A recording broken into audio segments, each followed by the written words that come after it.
ana pa obeti nkomo ni bi on wa shada betena se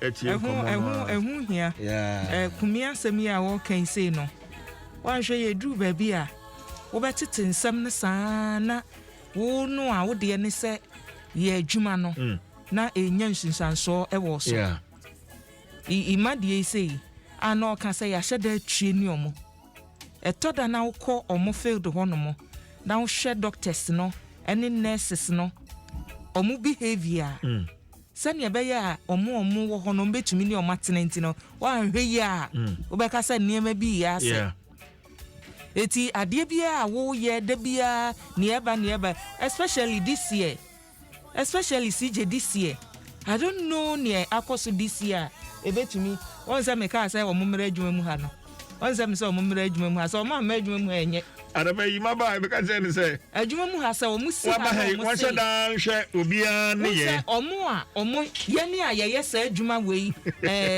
ase media adwuma no ye de adwen no na ye adwuma e wo say da obesi ho mbe sa test no anhwe ya wan kura ye nya adwen no mu da ho 100%. Pesa wo bi de ne. This is Sunday. Enkoyi. Design.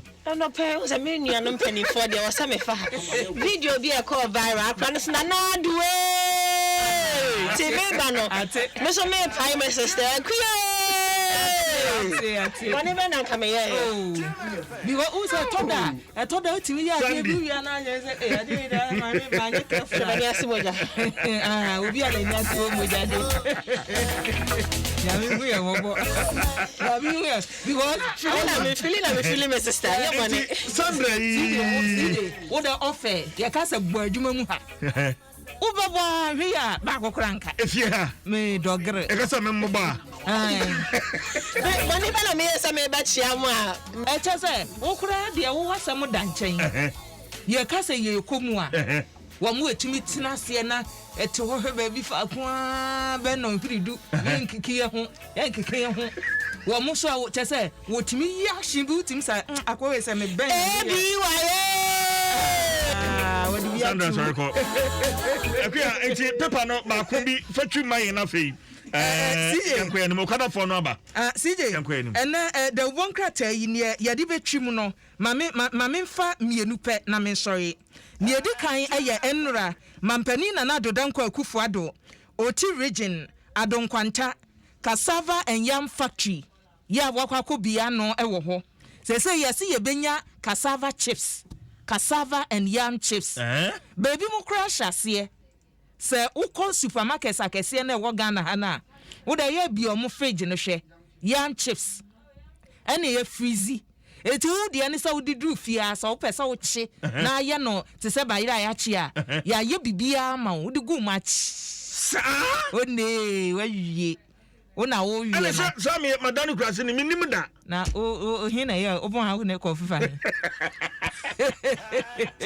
Do ba ko ba bia mo ko hu ne make Matia ya ye eniema nyina eti sie nya factory se betumi aya ama ya because ije ni avre ho ne se etoda wutumi fa ya nches no hwe ho a imported imported o bo abra bayire ye dua bayire Ghana ha sei eti bi ho anim guase fichire ye dua bayire eti nanado akobie factory na no ye besre se omo be hwa mana ye adwuma nanya na anu die ni bi yenya cassava factory wo mayimu enu ye hu nie okosi ye eti ba bi omode akono ti region de bayire wo ho panti we are hoping say no ebetumi aye adwuma ana one district one factory no enu so hu ntokwa na aba no mampani dada John Dramani Mahama who say wonamu a thank you to or daga na fo asese wotuti anwo wanto aba na ama no ho aseda no wo kono na mampani dada dia tudwa say sa planting for food and jobs in one district one factory here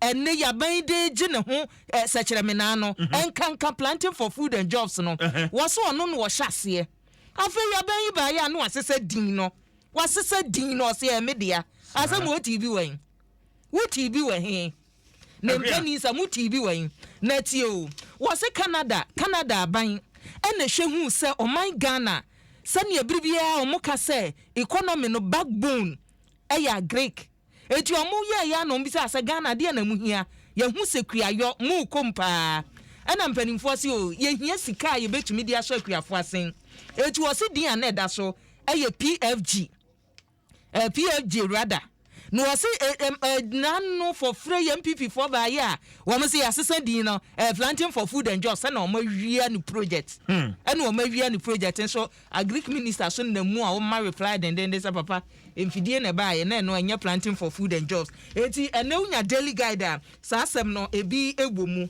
ana chese ye koi enu awu se why 4 years se wo a wo pa dwuma CJ bra enu a conference center wunya ba bi mfa wo nansi mabu na ekobo dompem wo no mu obi pa dwuma ye edom a wo se wo pa dwuma ye ene ene be hwe daily graphic mu CJ nipa anra conference center wo se why 4 se wo a wo pa dwuma bi abra ho no mu wunya ba bi mfa nansi eti wo ana amanfo no ko bu fa so jajajajajajai wo ha niema nyina da di pefe se nipa ye ward epa adwuma ye Ghana fo wo mo ayo madwen so mbe ye adwuma de dodo no a nra wo kogu wo no se ana no recruitment center si ba ko me hwe homfoni akuya na hwe mmebunu a wo mo pa adwuma ye wo mo pese wo mu wura military ne customs ne prisons ne fire service ne ade me hwe nipa domo a wo mu twi fa so